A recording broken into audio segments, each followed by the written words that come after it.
A yellow rock. That's it. That's the whole story. Not iron, not copper, not literally anything that helps you survive. A soft, useless, shiny yellow rock. And every single human civilization that has ever existed, without exception, without coordination, without anyone telling them to, looked at it and said, yeah, that one. That's the important one.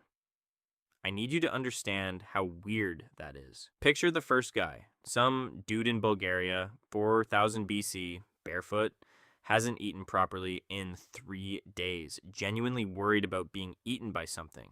He's walking by a river. He sees something glinting in the water. He picks it up. It's soft. Can't make a weapon with it. Can't build anything with it.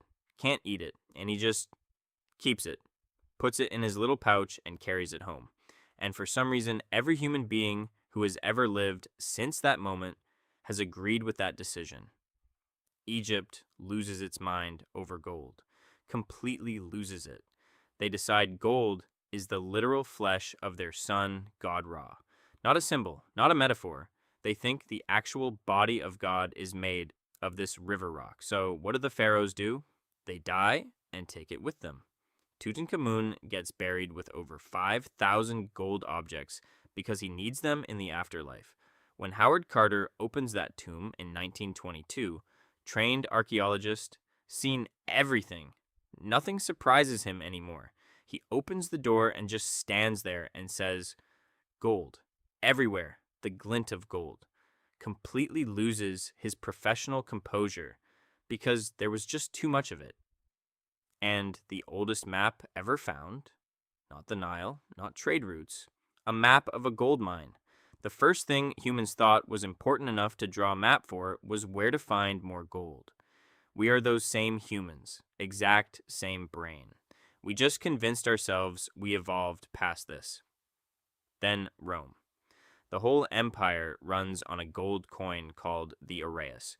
Soldiers get paid in it. Trade happens through it. It works for 400 years because everyone on 3 continents agrees it works. Then, some emperor gets clever and starts secretly mixing cheap metal into the coins to make more of them. More coins, same amount of gold, prices go up, people figure it out, trust collapses. The empire starts falling apart shortly after. They debased their currency and lost everything. This is a story from 200 AD, and I'm telling it in 2026 because nothing has changed. Medieval merchants don't trust kings, don't trust governments, don't trust promises. So, when the Florentine florin comes out in 1252, pure gold, consistent weight, no government can secretly water it down. Every merchant from London to Persia starts using it immediately. No marketing campaign, no regulation requiring it. Just pure gold and a handshake. Works for 200 years without anyone asking questions. Then Spain discovers the Americas and finds the Aztecs. Completely isolated civilization. Never met a European, never traded with Asia, built their own world from scratch, and their temples are covered in gold. They call it divine. Meanwhile, on the other side of that same continent, the Incas are doing the exact same thing. The sweat of the sun, they call it.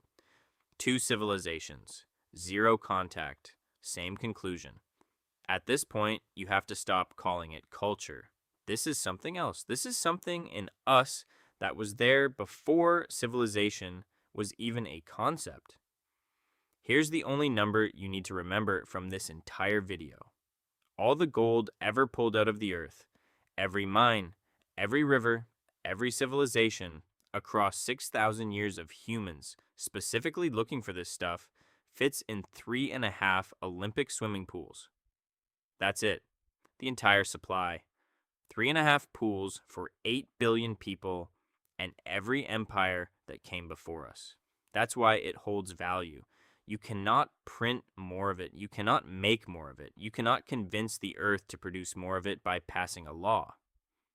Every paper currency that has ever existed has eventually failed. Every single one.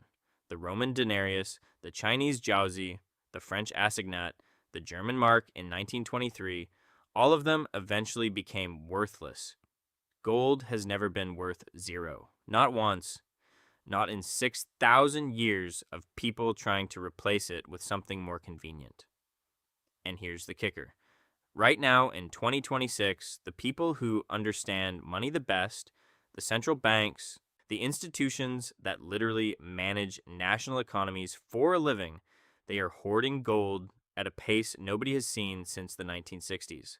Not recommending it, not studying it, hoarding it quietly, because they watched what happened to Russia's dollar reserves in 2022 and realized that paper wealth can disappear with a phone call.